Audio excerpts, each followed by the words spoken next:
Greetings and salutations, good people. It is your boy Nashan. I'm here with the Lightbulb of Higher Thought, HT. What up, though? It is I'm here, the Lightbulb. Well, today we're going to talk about the clairs, not the movie, but the different senses: clairaudience, sentience, what was the other one? Claire Gustafson, whatever it's called. I can't remember what it's called. There's a lot. We got a list though, just in case. I got a list. You got a list? Yeah, I got a list. All right. Well, all the ones that will be categorized as your sixth senses, the things that the awareness that you get without actually using the five senses that we are typically known by. So let's get into it. What are the six senses? So run your list, man. We can start off with clairvoyance, which is a clear sense of vision, right? Psychic sight. You can see it all. So it's obviously probably one of the most popular ones. Yeah. Is having psychic sight. You know, these are the ones who like, I see dead people. You know, this is like the epitome of the Sixth Sense movie in a way. Okay. So what's the next one? The next one, that was the one I think it was the clairgustance. Clairgustance with the taste. So what do you like? Taste the future? What does that taste like? Well, it more or less says that it's like say you're going to a clairvoyant medium or whatever, right? And you're getting this reading done, and they're like, oh, this person, they start to like taste oranges, and they're like, I don't know why I'm tasting oranges. Maybe this person liked oranges. Okay. Or maybe they get a memory and it's triggered, or it triggers, or is triggered by a certain taste. Like maybe like, oh, you know what? My aunt used to bake apple pies, and I can taste that apple pie right now. Right. Like actually taste it, not just have the memory of like, oh, it tasted good. I wish I could taste it right now. It's like, no, like you actually taste it. Yeah, as if the food is actually in your mouth, which is pretty trippy. I can imagine. I've never done that one. I want. There's a couple of pies my grandma used to make. I want back that. She had homemade ice cream too. I would like that. Hey man, you gotta tap into your clairgustance. Clairgustance. I gotta work on that. Be a little more gustier with your clair. Yeah, gusty clair. It's not gusty enough. I gotta work on that, man. I gotta go to the gym. Yeah, work on my gusty. What we got next? Another one which is kind of related to that one is clairsalience, which is the smell. Okay. So, but to me, taste and smell they're connected. Yeah. So that's along the same lines. But another popular one, the clairaudience. Yes. Clear hearing. I hear voices. People talking to me. Yeah. That one is, you say that to the wrong people, you might be a 3-day hold ain't that bad. Hey. They put you in a room, they give you some nice drugs. You be all right. Give you a love jacket so you can love on yourself. Yeah, you know, you start telling people you hear voices, you know what I'm saying, they might lock you up somewhere. I don't know. But see, that's the whole point of this, is that when you start to explore this, people will think you're losing it a little bit. Yeah. They should. You know, they might call you, some form of schizophrenic or something, and then it's like, hey, man. But you can detect schizophrenia in the brain. I mean, you can actually see it. So it's not like just saying you hear voices will do that. But if the voice is telling you something bad, don't do it. Just don't do it. Yeah, we don't want to. I'm not even going to bring up that story. Anyway, let's move on. What's the next one? I'm not even going to bring up that story. Claircognizance. Claircognizance, the knowledge of things beyond oneself. Yes, clear knowing. You just know. You don't know how you know. You know. I just knew that. See, in that moment, it just kind of came to me. You were very claircognizant in that moment. I'm some kind of clair. We'll talk about that later. You were cognizant of whatever was happening in the mental. But then the next one would be clairsentience. Okay, that's the one I confused with the claircognizance. Yeah. So claircognizance is knowing. Clairsentience is feeling. Oh, so emotional. Yeah, which the sentience is probably confusing me, because when you think sentience, you think sentient being. You know what I mean? Right. Knowledge of something else. Yeah. So, but yeah, clairsentience here is the clear feeling of being able to detect psychic information through your body. Right. Okay. So then you have clear empathy, which I feel like it's just emotion. You're an empath. Yeah. I could be wrong, but that's how I'm taking it. I'm not going to fluff over that one. And then clear tangency, which is clear sense of touch. So being able to detect psychic information through your hands. I feel it. So like you can feel it without it actually being there. Okay. Physically. Well, see, I a lot of these the terms I'm familiar with, but they're just sort of mixed up in my knowledge.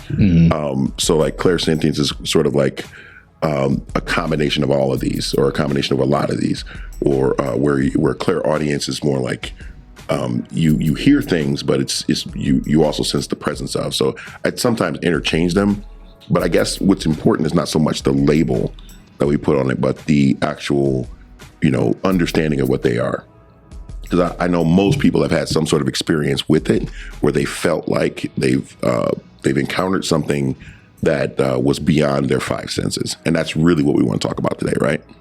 Yeah, I mean, but I personally felt like we all have encountered things beyond our five senses. Right. You know what I mean? Because those are the senses that we talk about a lot. Like those are the ones that you're taught in school or around your family. I don't know how you're taught your five senses, but I do remember, being told about them in school, like in maybe preschool, kindergarten. Like, what are your five senses? Touch, taste, smell, sight, hearing. It's like, yay.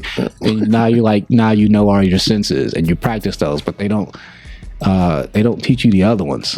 Well, they tell you that I think everyone has had an experience when they've seen an animal or a child staring off into a corner of the room, especially babies or whatnot, seeing something that the rest of us are not able to see, or talking to someone who the rest of us are not able to see or interact with. And I know a number of children who've done that. And I know when you talk about animals, they do that all the time, where they're just staring off into a corner, looking at something, and you're like, what are you seeing that I'm not seeing? And the way I see it, basically, okay, for instance, like cats and dogs can see into the ultraviolet light spectrum, which means they can see, we got this little chunk right here that we can see. Yeah, we get 1%. Yeah, and they're like way out here of things that they can see. So they see a completely different world than we see. And if that being the case, that means that there are things that may exist outside the light spectrum that, our eyes can miss, that they will definitely detect. And I think that's really what we're looking at when we're talking about, young kids and animals, because young kids, their eyes aren't fully formed yet. Animals, they already have an extra range of vision that they're seeing, and they can perceive things that are beyond our five senses. So I think that's the important, that demonstrates that there's something more going on than just people making up stuff. Yeah, but I think there's something to that though, with like, you bring up kids and babies, right? And it's interesting because I hear a lot about when I talk about clears with other people, they're like, oh, when I was a kid. Yeah. And it always starts there, even with me. Like, I remember being able to have, clear senses, which we'll get to as a child and what they were. But like, as people get older, they start to either diminish or either get ignored. But like a lot of people's stories start from when they were a kid. And apparently that's when they are either at their height because they're not stunted yet. They haven't been talked about. Yeah, they haven't been conditioned. Right. And so because you basically, the society that we live in, I mean, let's face it, they are nerfing your abilities before you are even cognizant. Absolutely. Of what's really happening and what they are. Well, people try to explain to children what reality is based on their limited understanding. And, most people have no real idea of what reality is. So they give them their limited view, and then they force their children into this belief system that is continuing the tradition of limiting their view of who and what they are. If you start teaching your kid that there are no limits to your mind, there are no limits to what you can see and do and interact with, well, then you're raising a kid that's going to see and do things that are beyond what others can do. But then it'll make them, they'll be an odd kid. Let's put it that way. Yeah, they'll be an odd kid, but then you have to explain about imagination and things like that. But I don't know. I almost kind of felt like, would it be better to not explain and almost kind of let them experience it for themselves and then explain it to us? Like I feel like maybe that might almost be a better, course of action, because we can only explain things from our limited view. So now we're shaping their reality based on what we experience, but what they experience might be something completely different. Yeah. And being a child, how are they able to conceptualize these things without being able to fully explore them first? It's like like discovering a forest and then naming it and calling it something before you even walk through the trees and see the animals. You know what I mean? I don't know what's in there, but because somebody else has discovered a different kind of forest, it may have looked the same from the outside. They still had to explore the forest and are still exploring it and finding new species. Yeah. So why can't we? I think we are also addicted to labeling things and naming them. Our labels. We love our labels and limits. And that's the thing. When you start to talk about these things, it scares people, because you start to, emphasize the things that they don't know and they don't understand. And we fear that which we don't understand. Like, there's a program that I was watching where they were talking about these kids that are able to be blindfolded and read books. And they're like, what do you mean blindfolded and they read books? Can they see through the mask? They're like, no, they're completely unable to see through the mask, but they developed this extrasensory perception to a level where they can see the words on the page without using their eyes. They show these kids literally blindfolded riding bikes around the little school area where they're at, having a good time, riding their bikes and having fun with blindfolds on, because they don't use their eyes as much as they use their minds. And that sort of training, I think, is something that should be for all of us, but it's not, because we're conditioned to be workers, and workers don't have time for distractions.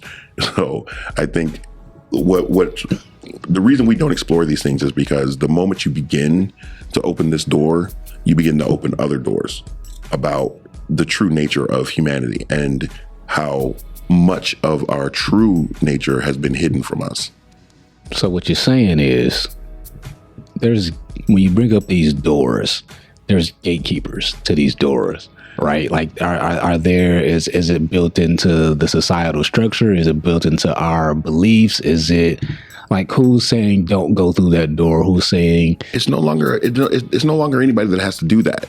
It's the societal structures that have been created have been designed to condition us that we are broken from day one. What I call the first lie is the lie that you are broken, that something is wrong with you from day one, that you're a sinner, or that you are weak, or that you are powerless. Those belief systems cripple you from day one, and then you don't need a gatekeeper at that point. You teach it to your children. Think of it like in slavery. They didn't teach you're a slave to the kids. The parents did, because they didn't want their kids to get hurt. So they taught them how to act, how to stand, when to put their head down, who not to talk to learn not, told them they can't read, told them not to be rebellious because they didn't want them to get, whipped and whatnot. The state of slavery was conditioned into the minds of the slaves so that they became their own gatekeepers. And that's what I think the slavery of our minds has become. I don't think people realize. I think people understand what slavery is, right? Yeah. When they look at it at a 3D level of, especially when, people that live here in this country, we understand the concept of slavery as, all right, you're being forced to do physical labor against your will. When you have to kind of broaden that view and zoom out a little bit, it's not just about physical labor. No, it's about your mind. It's literally mind control. Yeah. Like, even if you're being forced to do physical, like, you made that decision based off of your mind. You know what I mean? Your beliefs. Yeah. Your beliefs. Like, you believe, hey, I cannot get out of this situation. I have to do what I am being told right now, whether it be based off of survival or whatever, even if you outnumber whoever, the watchers are. Yeah. It's a very mental game, and that still goes on to this day at, I would say, at a more extreme level. And I think the key to the understanding of this is that it's not been done to one group of people. It's been done to all of us. That we've been told that we do not have the power that we do. And these six senses are really our spirit's way of trying to remind us of what we are. So we get these flashes of, interactions with people that we haven't met yet, or places that we haven't gone yet, or a sense of hearing voices that are coming from a place that is not in our current space-time. And that's really what we're being reminded in those moments of, is that we are more than we've been told. This three-dimensional space is just our perception of reality. Actual reality is fourth, fifth, and sixth dimensional, where you're looking at something that exists outside of time. And if you start with that understanding that we are fifth dimensional beings that exist outside of time, well, then those beings have access to the future, the past, and alternate realities all at once. So those beings can speak to us in ways that, we as three-dimensional beings may not understand, but they can give us information about things that we have no physical way of knowing. I hear you, but is that not dangerous? Of course it's dangerous. Is that not? But I feel like is that not dangerous for both sides, though? Dangerous for people, maybe, in a way, to know how much power they have. Yeah. But at the same time, dangerous for the people that are trying to keep these structures in place. Like, it's dangerous to have that kind of knowledge of yourself. Like, if even if you like we just talked about, like with kids, right? If you raising your child and you let them actually be, you know what I mean? Like, without constricting them, you actually let them be, and they are able to develop these clairs and abilities. Now, like, do the men in black come knocking at your door? Like, now how do you, because the powers that be most likely will want to, I don't know what the word I would be looking for there. I don't think they'll come to your door unless you start to talk about it. Generally speaking, when you start to interact with other people and try to convince them of what's going on, is when they come looking for you. When you start saying that, we are all one being, that we are not separate beings, that we are all connected, that we can take that information and use it to communicate with each other outside of these channels that they've given us through cell phones or social media or whatever, that I can transmit information directly to you without ever having to speak a word, then you superseded the whole matrix, the whole program. You're now beyond it. If you understand that there's knowledge out here that is available through the collective consciousness, that you don't actually have to go to a library or a school to get, that you can learn things without ever having stepped foot on a campus, then you've now superseded the program, and they can't have that. It's fine if you do it. The moment you start telling other people about it, then they got a problem with it. They want to talk. They want to come talk to you and go, what sort of conspiracies are you teaching people? But who makes them the authority? Who said that they are the authority that gets to say so? We did. I didn't say that they could say anything. We, as the masses, did it through apathy and through choosing to be asleep, by choosing to be subservient to the powers that be, by not owning ourselves, by not saying, yes, I have seen things before they happened before, and it wasn't coincidence. It wasn't my imagination. By saying, yes, I did know my child was in danger without having any real reason as to why, I knew, but I just knew. I'll give you an example. I was a young man, a young kid. I was about 12 years old, and we had some issues with we were living with my dad, and our power was out. So we were using candles around the house. I mean, everybody who's been broke has been through that once or twice. And I had a candle in my room, and I forgot to blow it out before I went to sleep. And during the middle of the night, the candle caught fire to my dresser, and my room caught on fire. And as soon as I woke up, my dad burst through the door, came in, and put it out, like almost instantaneously. And I was like, wow, that was really fast. And he turned around and looked at my sisters and he said, you did a good job by waking me up. And they're like, we didn't wake you up. And he was like, somebody came in there and shook me awake and said, your son's in trouble. And he got up and went and came in there and basically saved my life.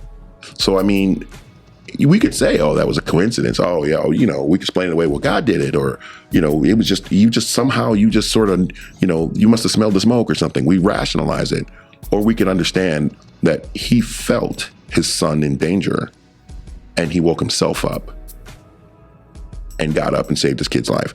That understanding that power is not outside of ourselves is the danger.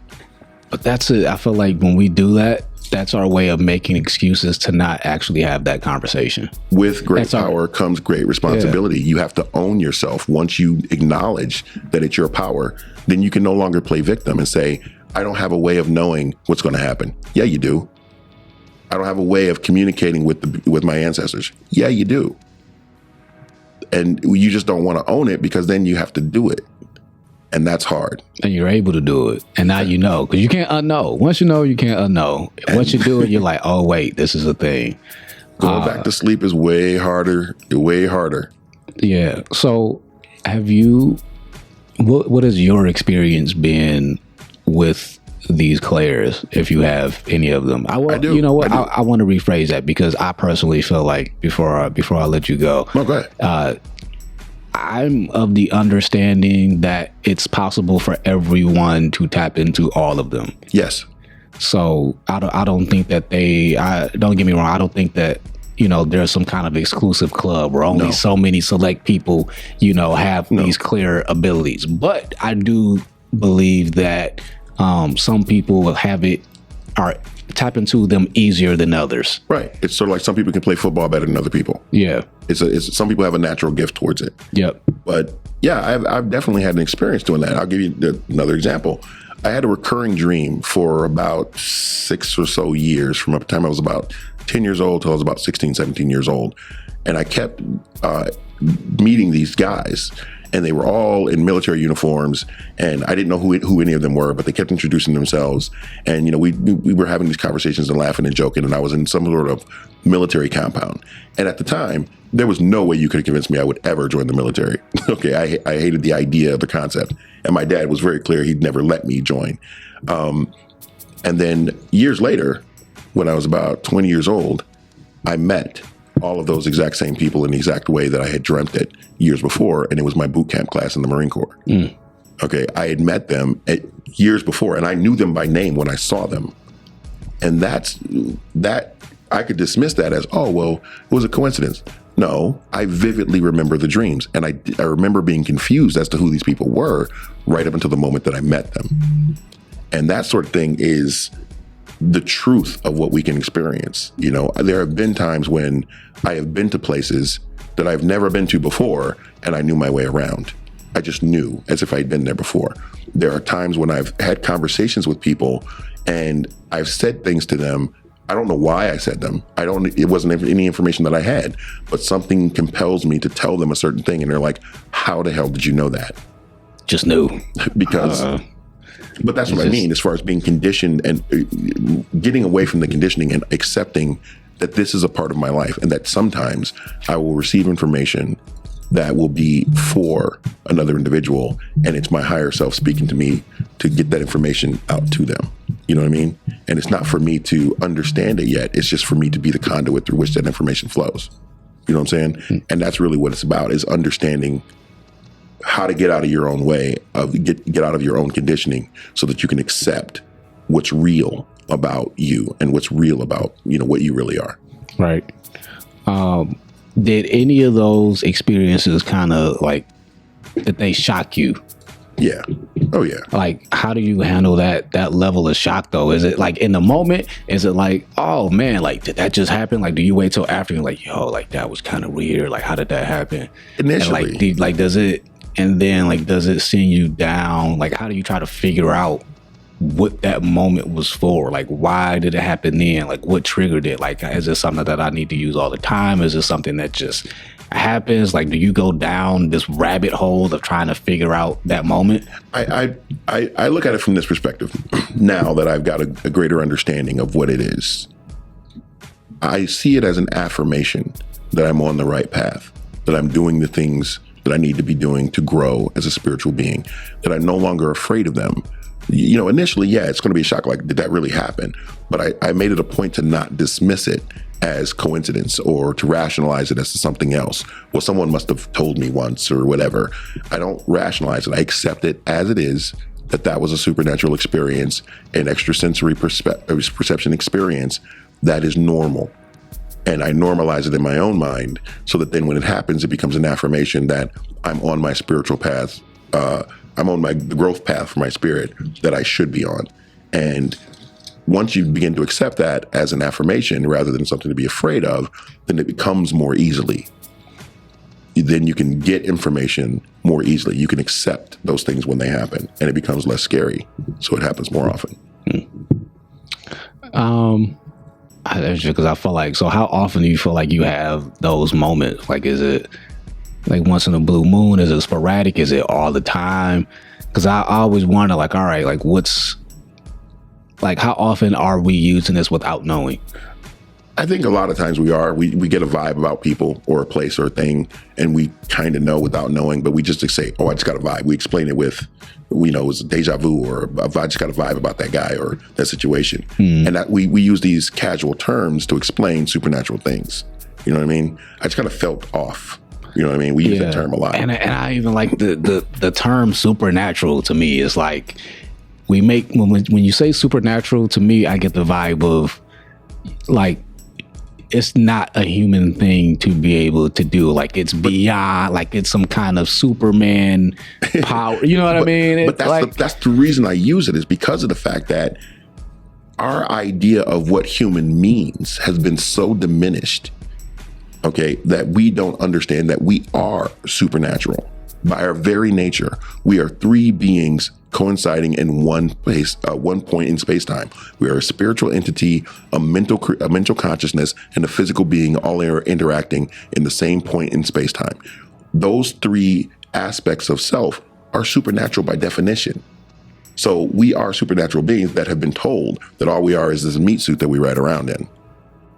But we also see what we call supernatural all the time. So how can both be true? Well, they are both true, but we dismiss them because that's how you remain asleep. You cannot remain asleep if you know, okay, for instance, you say, okay, I will accept that I am a part of the human consciousness, that I'm a part of this human organism that is all humanity. We are all connected.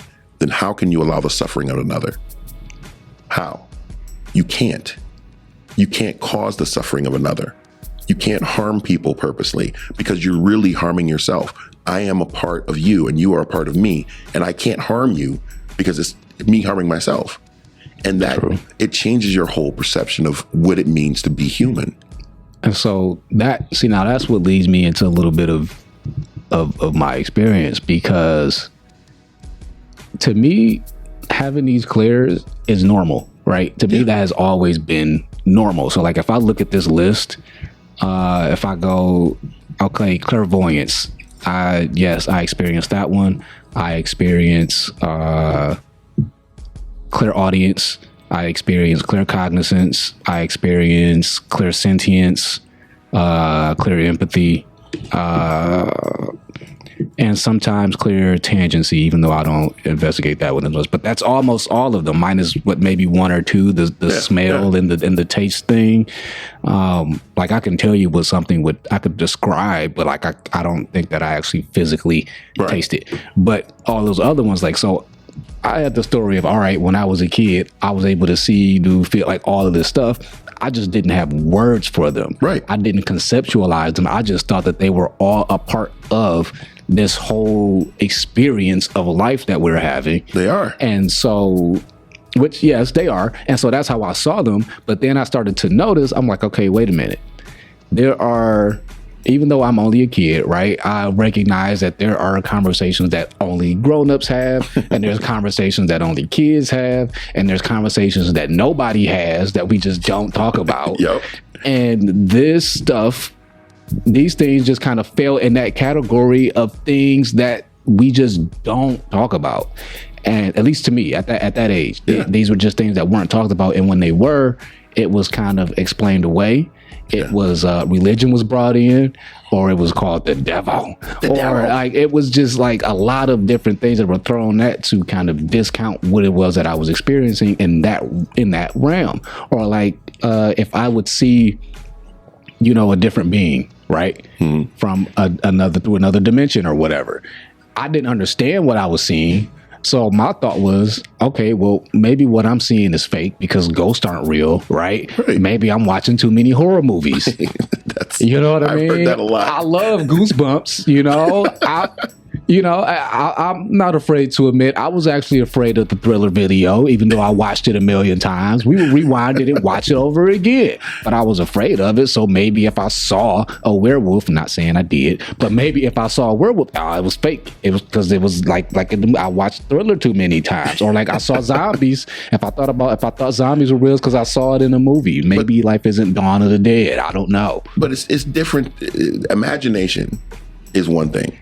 And you can tell. Here's how you can tell. In imagination, it comes from you. You sit down and you decide, you know, like, oh, I want to see where my mind goes with this. And you imagine and you allow your mind to wander, but it's all coming from you. When you see things that are beyond you, places you've never been to, knowledge that you have no way of having, then that's not imagination. So, for instance, I teach quantum craft. Quantum craft is the combination of metaphysics and quantum physics. I've never studied quantum physics. You just know it. But when I talk to physicists that I've talked to, they're like, your concepts are not far off.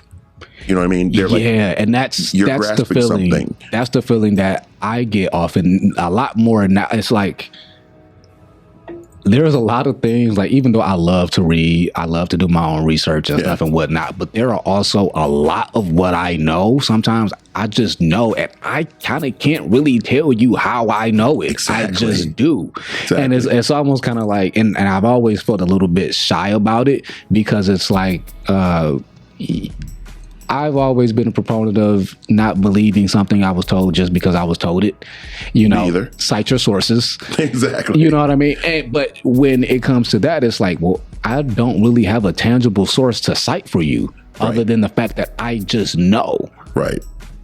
And I know that it's got to be a fact. To me, it feels like a fact that this is what I'm saying it is, or I know whatever this information is that comes from whatever you want to call that space. Right. But that space can only be described within the limitations of our science. And you talk to any true scientist and they'll show you quickly how little we actually know about the brain, about our world, about our own ocean. We've only explored 5% about space, about anything that is really profound to human existence. We know very little about it. Would it not behoove us? The wordsmith in me is coming out. Would it not behoove us to actually open ourselves up and just freely be ourselves, to actually get a little bit? We might be able to get, you know, who knows, 2% closer to knowing more than what we know right now. People don't want to know. As it was explained to me by a 17-year-old just yesterday, people don't want to know. They look at their social media and they look at all the flash and distractions because it's easier than looking inward. It's easier than looking at what they really are and actually taking examination of what their life really is.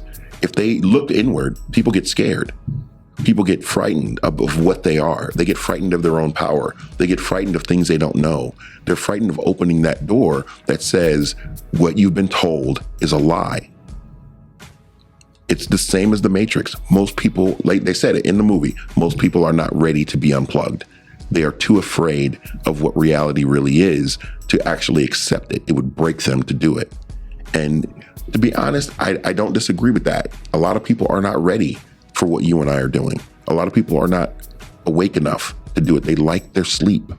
And if you wake them up too soon, they run, they break, they fold. You know what I mean? Yeah, I'm with you. I mean, not everybody is ready.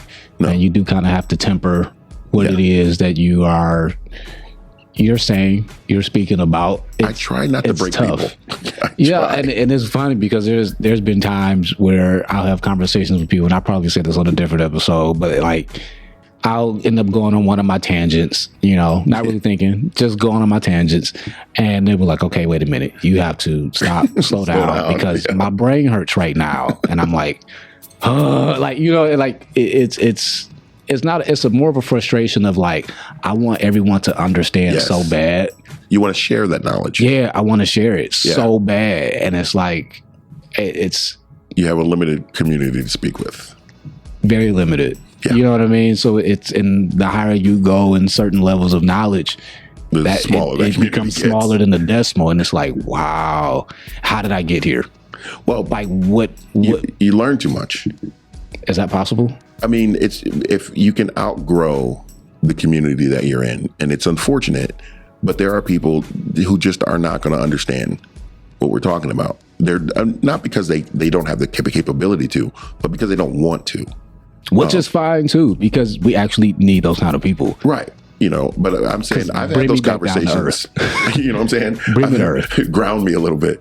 But I've had those conversations where I'll go off on a tangent, like you said, and people's eyes glass over and they're like, what are you talking about, bro? Just like, where are we going with this? I don't understand, but it's scaring me. And they get that little, the whites in their eyes get a little bigger and they're just like, okay, bro, I get it. And then they don't want to get it, because the moment you do, the moment you understand, then all of the trappings of this society start to fall away. All of the things you've built your life on, you've built your self-image on, start to fall away. Yeah, and that's scary. I mean, I've gone through it, still going through it. You know what I mean? Yeah. It's because it's your eyes become open to certain things, and you realize you can no longer live the life that you used to live. No. And not only can you not live the life that you used to live, you can't attempt to go back to that life and still be happy and sane. Well, it's like when you start to, let's say you start to explore clear knowledge. You want to open your mind to knowledge that is beyond you. Once you do that, that door is open, and that information will continue to pour in, regardless of whether or not you want it to. So you can pretend like it's not happening, but that information is still going to get, info dumped into the top of your head, and you're still going to be walking around gaining information that is beyond your experience, and you're going to have to deal with that, and that can drive you nuts. If you're starting to hear voices from places that aren't nearby physically, and you start to get that information, you can't stop. And now you've got this in your head, and you got to deal with it. And most people don't want to do that. Yeah, and that's... Welcome to halftime. Give yourself and your mind a moment to rest. Take a slow, deep breath in through your nose. And slow, deep breath out through the mouth. Focus only on your breath. Take another slow, deep breath in. And another slow, deep breath out. Feel better? Good. We want to take this moment to thank you for listening and watching this podcast. We hope you take something positive from it. Make sure you like, subscribe, and comment your Lightbulb moments. We also want to thank one of our biggest sponsors that make this podcast possible, Podcastic. Check them out at podcasticlife.com. Back to the wisdom. That's been an experience that I've had where, I'll get, I guess you could call them either downloads, or you can also call them the voices that you hear that talk to you. Give you guidance, things like that, and or give you information, and you're kind of like, well, dang, I kind of really want to divulge this information, but who do you share it with? Who do you share it with without them looking at you sideways? You know what I mean? Like you have 5 eyes on your face and growing an extra nose. Like how am I supposed to convey this to the rest of the world that, hey, yeah, I hear other voices, I hear other entities. Are they human? Most are not. Yeah. Well, that information's out there, but here's the thing. You want to start having that conversation, you have to take a step back for a minute, and you have to look at the bigger picture. Why is this information coming to me? I'm not the only one who's getting it. So I used to think that the combination of quantum physics and metaphysics was just my thing. I just sort of got it. That information was given to me, and I was the only one who had it. Up until I had a friend of mine who went to the Michigan Renaissance Festival, and he called me up, and he's like, Stan, I met the female version of you. And I was like, what are you talking about? And he's like, the female version of the class you teach. There's a woman up here who teaches exactly what you're teaching in exactly the way you're teaching it. And she gained that information the same way. It was just downloaded into her head. And then I met another person who did the exact same thing. And we all came about it the same way. It was just downloaded into our heads, and we all felt compelled to teach it. So if you step back from it and look at the bigger picture, you start to understand this isn't just about the conversations you and I are having with one or two people. It's about all of these conversations that are happening across the human experience. And all of us are teachers in this particular genre, and we're teaching people this aspect of clear knowledge or clairaudience or clairvoyance. Yeah, but it's like being someone who, so I have these clairs, right? I have a lot of these clairs that we just went through and I spoke about. And mine don't really have an off switch. No. There's no off switch for them. I know for some people, maybe they can temper them or tap into them at will. I don't often tap into mine at will because sometimes I want some peace. I don't want to hear what other beings are having to say. Maybe I don't want to see spirits or ghosts or anything at this moment. Maybe I don't want to feel other people's emotions or what the collective is doing. Maybe at times I want to be able to go to a historic site and not be able to feel, see, and hear exactly what went on there. Yeah. It can be a lot. And I think that's also something that's not talked about as much. Like, it can be a lot to have even just one of these abilities, but like to have multiple, it's very tough. Yeah. It can be overwhelming. And the lesson becomes, how do I train? How do I learn how to turn it off? I told you I had a student who could see spirits, and in their moments of death, they would replay their moments of death for her repeatedly, and she could not stop it. And so when we started interacting, and I told her, I'm going to train you in basic magic. And she's like, I don't want to learn any of this voodoo stuff. I don't want to learn any of that. I'm like, that's fine. We're not going to do that. What I'm going to teach you about is intention and will, and how to master it in yourself. Mastering it in yourself gives you control over your mind and over your spirit. Those two, mastering intent and will, can teach you how to turn it off. What you demand will become. So by the strength of your will, if you say stop to an entity that's trying to share that information with you, it has no choice but to stop, because your voice carries the authority of your will and your energy. It's no longer I hope you stop. It's I demand you stop, and you cut it off. Yeah, and I have a story like about something like that. So I was a first responder to a very bad car accident, right, at a point in time. I don't want to go into like super details, but I was basically the first person on the scene. I am not a part of the EMS or a cop or anything like that. I just happened to be driving past and seeing it. It was one of those moments where I wasn't, I wasn't thinking, hey, let me stop and go and help. I just did. It was just like, instinct. It was instinct. And there wasn't even a thought in my mind to not do. It was almost kind of like a weird autopilot type deal. But afterwards, not everybody lived after that incident. Not everybody made it out of that incident alive. That's rough.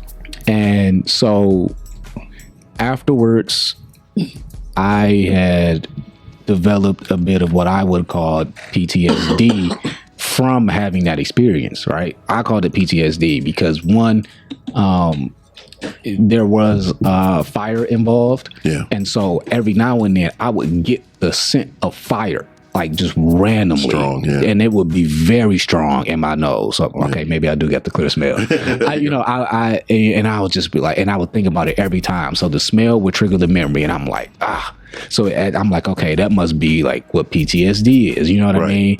Or it's almost kind of like where people who come home from the armed forces who've been overseas, they've been in battle, in conflict, in armed conflict, and they come back and they hear a firecracker and it sounds like a gunshot to them, right? And now it triggers that memory, and now they're in that mode, right? But so now I was also having moments where I could literally tell and feel when some of those beings, spirits, souls, whatever you want to call it, would come around. Yeah. They would come around, and I felt it was almost kind of like their way of trying to communicate something to me, or maybe to say thank you. That was all that I got, but I didn't want to hear it. I didn't want to see. Like, I would turn, like, if I felt them, I would just turn my back. And I would be like, no, I don't want to see. I don't want to feel it. No, just go, like, leave, please leave. And I felt like I was being tormented. Yeah, I mean, not tormented, because it didn't feel malicious at all. Okay. I just don't think that I didn't know how I would see them. Right. I didn't know if I would see them how they were here on Earth. I didn't know if I would see them as a spirit, like, and how they would look. I didn't know if they would look the way that they did when they passed. Like, I was like, you know what? It was fear. It was fear. And that was the only thing. I didn't feel like that they were malicious at all. Right. Like, I almost got the feeling like, hey, they were just coming to say, hey, thank you. But it was one of those moments where it was like, okay, I have to, like, say, no, I don't want to see this. No, I don't want to experience that. I'm going through enough to where I don't want that. And you know what? They listened. Yeah. It listened. It did not show me what I did not want to see, or what I said, no, do not show me. And you know what's funny? I never said, don't come back. Right. Now that I'm thinking about it, I never said, don't come back. Because I would feel them come, like, and it would, the time in between would space out, every now and then, like, all right. It's almost like, okay, is he ready now? It's like, no. Okay, maybe tomorrow. No, okay, maybe next month. We'll see. So it's, I've had some experiences, man. Like, I've had moments to where I went down to Selma, where Bloody Sunday happened. Ooh. And that was probably one of the more intense moments, feelings, and visions. Like, it was just a lot at once. Like, there would be random moments where I would hear things. There would be random moments where I would get, like, a glimpse. It would almost be like a flash. Yeah. There would be a flash of hearing, a flash of seeing, a flash of like feeling sometimes, of like, or like this nervousness that something is bad. Like, it was just like, yo, okay, there's way too much happening here. Like, to the point where it talks about, like, with the clear sense, I didn't even want to touch anything. Like, I've always been very sensitive about my hands. Yeah. I don't want to touch anything. Sometimes I don't want to touch people. Like, I don't know, man. It's a lot to deal with and unpack, but it's also because that conversation, I feel like, for me personally, I don't even talk about a lot. Well, that's the point, is that it's hard to talk about those things, with people who are not awake, because then, they look at you funny. But when you do get to talk about it, it's good, because it gives you a better understanding of what it, that one, it's real. You're not making it up. That this is a real experience you've had, and you can deal with it as a real experience. If you get any group of people and you sit them down, usually if you get a drink or two in them, and you start having these conversations, you'll find that almost every single person in that group has a story about something like this that has happened, an experience that they've had that they just dismissed as whatever, and they have to dismiss it as whatever, because if they accept it, then their worldview shifts. And that's really difficult, like you said, to turn off. So rather than, deal with it and do what you have to do, which is learn how to turn it off and turn it back on when you need it, how to filter it when you need to filter it. I call it wizard sight, because I play D&D. But when I don't go into people's houses and open up. I keep myself shielded and, basically protected when I go to different places. I don't walk into someone else's house without being shielded or protected, because when you open yourself up with whatever's in that place. When something traumatic happens, it leaves a psychic imprint. Yes, it does. It leaves an energetic imprint in that place, and you can feel it when you go in there. So I always stay shielded, because it's just, my norm. That when I got into the craft, that's what I was taught, and that's what I learned. You shield constantly unless you want to open yourself up to a person, place, or thing. Now, for most people, they never taught to shield. They're never initiated, because they're told, well, doing that's magic, and it's dangerous and it's bad. Yeah, so is breathing. Yeah, it is. But so is walking around. But it's. I think everyone should have some level of training in how to shield and protect themselves energetically.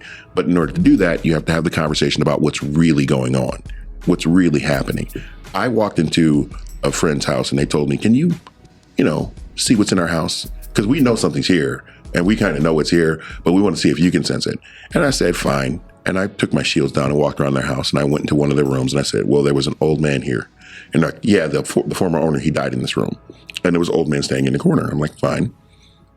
And then they said, we had a problem with my stepson where he basically lost it. He was a straight A student. And then he moved into the basement, and then he lost it and beat up his stepdad and ended up getting kicked out of the house and getting all Fs. And as soon as he left the house, he got straight A's again. And we don't know what happened to him. And so I went down to the bedroom where he was in the basement, and right next to his bed was this hole in the wall that had pure blackness in it. You know what I mean? And it was like, you could see something just on the other side of the veil in that darkness. And I'm like, there's something unpleasant here. And it's not have your best intentions at heart. And it is nasty and powerful. And they were like, yeah, we know. It's been doing things like moving our keys, putting them in the freezer. When I get drunk, it takes possession of me. It made me put my hands through a plate glass window. It's time to leave. No, why are you Because they were fascinated by it. No, they were fascinated by it, and they thought it was just, you know, and that is an abusive, like, exactly, leave. Exactly. And so I said, you know what? I have a philosophy. You like it, I love it. If this is the way you want to live, I shield myself. I'm good. And I was good right up until that entity. We were over there role playing one day, and the entity showed itself to my son. And him and their little daughter came down, running downstairs, and they're like, the pig-headed lady keeps scaring us. And I'm like, the who? Nope. And they're like, there's a woman who has a pig's head, who keeps walking back and forth between these two bedrooms next to the bathroom. And they're like, they were so afraid they ran downstairs. And you do realize people are going to like it and be like, I know. And I was like, at that point I said, and we're done. And I put the freaking whammy on that house in a major kind of way. And that thing can no longer habitate in that location anymore. Because when you understand what this is, and you begin to understand, you know, having these extrasensory perceptions, you understand that they exist, they are real, they are normal, and they are natural for us. Then learning how to control them becomes the next logical step. Yeah. And I think one thing that is kind of lost on a lot of people is that everything that has been thought of is real. You know, especially a lot of these beings and deities and things that you read about, or mythological creatures, just because you don't see them in this 3D reality that we're in, remember, like we said earlier, you can only see 1% of the electromagnetic spectrum. That's just light. We're not even talking about anything else. That's just the light. That's just light. So there are a lot of things out here that are existing on different planes of existence that you are not acknowledging or seeing. And that sometimes have the ability to make themselves known in this reality if they can drum up enough energy to do so. Right. But that's what these senses are for. They're reminders of what we actually are. You know, having clairaudience and clairsentience and clairknowledge means you're tapping into the collective consciousness. It means you're tapping into higher dimensions of understanding. You can see things that exist in higher dimensions. It's not that, don't get me wrong. If they're telling you to go kill 1,500 people, go get some Thorazine, you need a doctor. But if you're just gaining knowledge that is actually helpful to you and helpful to others, learn how to listen, learn how to control it, learn how to turn it on and off when you want to turn it on and off, and then be aware of the tools you need to protect yourself and to protect others. Yeah, but I feel it's easy to say for people like us. Yeah. But you also have a lot of indoctrination that would tell you the opposite. You know what I mean? It would tell you that that's bad, or like that's witchcraft, and that's coming from what you're doing is demonic, and you don't. That's like you say, like, oh, that's magic. Yeah. Like how do we make this? What do you do with all of this stuff? Like in your natural daily life, like how do we bring that? One, how do you bring that to people who would say that? And then two, like, where do they go from there? Like I've experienced this stuff most of my life. Yeah. As long as I can remember. There's been times where I've ignored it because I didn't understand it. I didn't know what to do with it. Didn't know who to talk to. Yeah. But like, I don't know, man. What's the next step? Yeah. Okay, start with this. any belief system that empowers you versus castrates your power is one worth exploring. But if your belief system tells you you have no power, that you are just a leaf in the wind, you might want to question it. And that's where I'm at. I'm on the same wavelength for that, because I never understood anything that said that you didn't have, that you couldn't. Anything that tells you no, you can't. Well, okay. Especially if it's nothing that, like you say, if it's something that's going to tell you to do, wrong and harm, right. and anything negative, then of course, you need to question one, where that's coming from, Right. who's saying it, Right.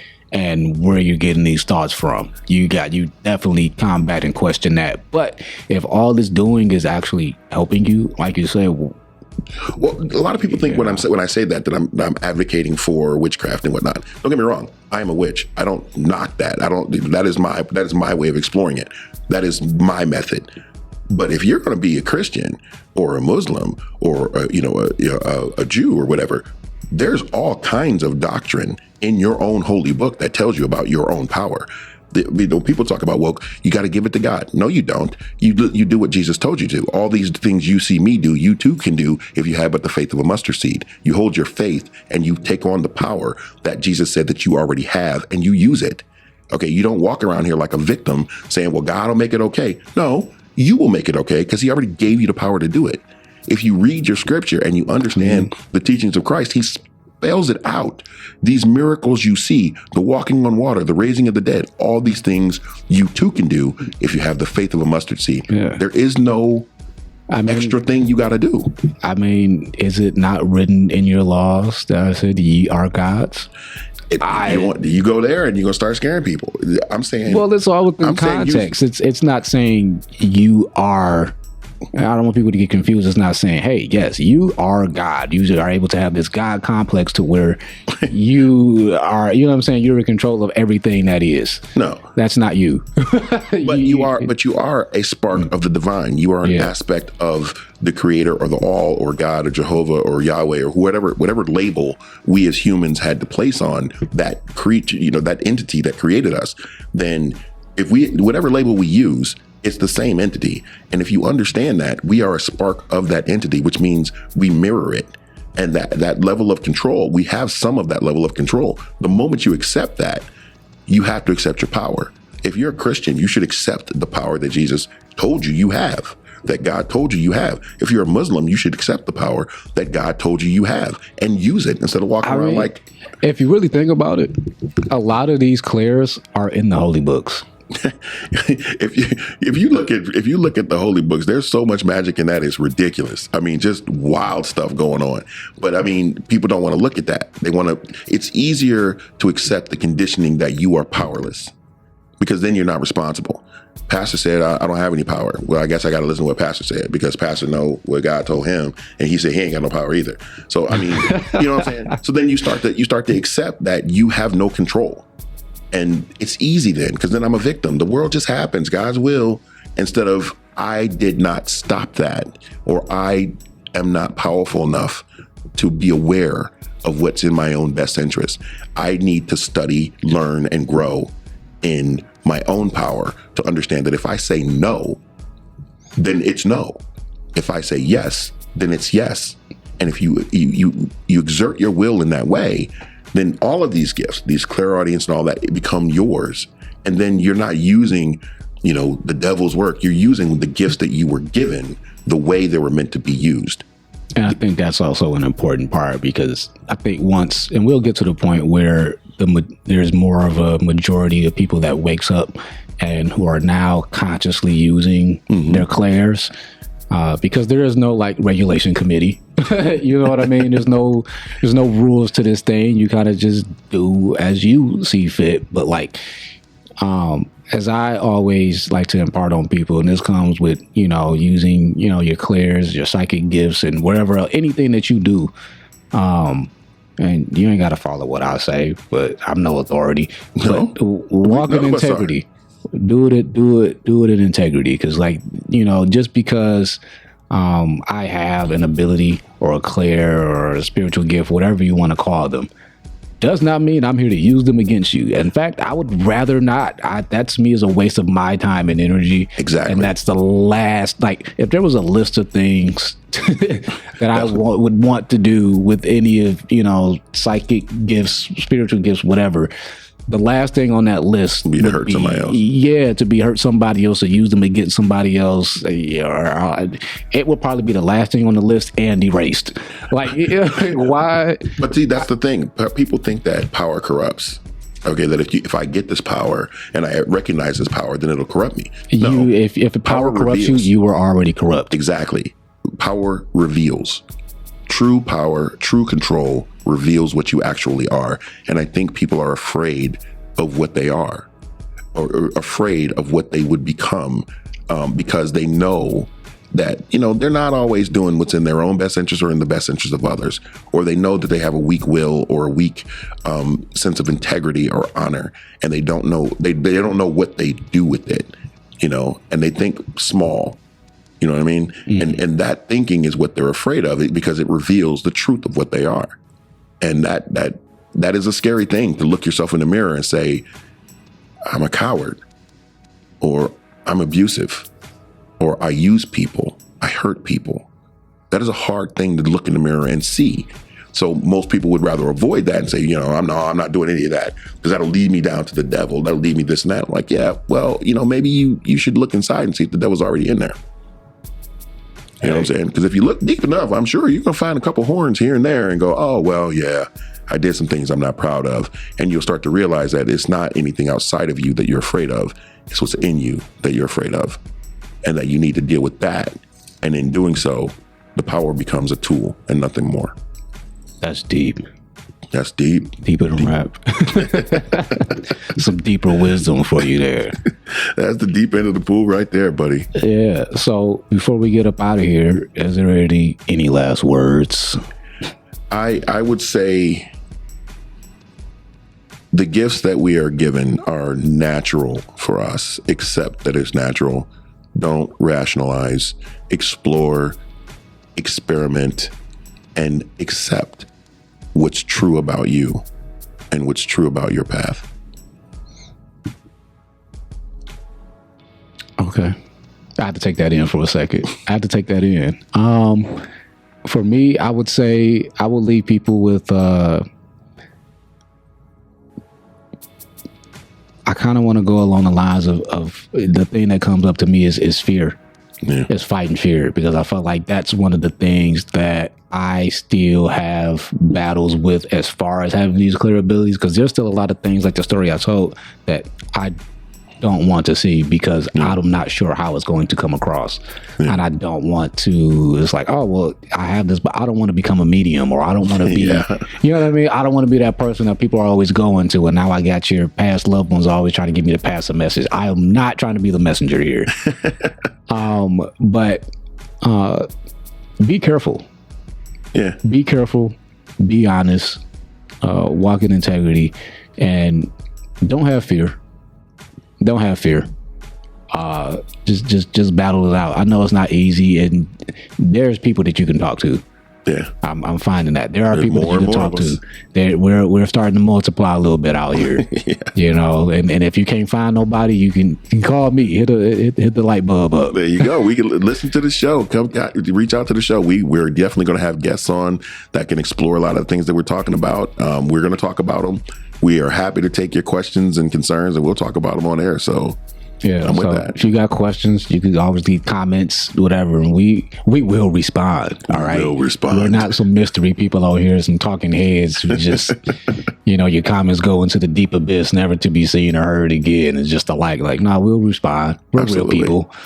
So that's all I got. I think that wraps us up for today's episode of Lessons in Deeper Wisdom. Deeper wisdom. Yeah. I love it. All right, y'all. Peace. You know how it is. Think higher, follow light bulbs. Peace.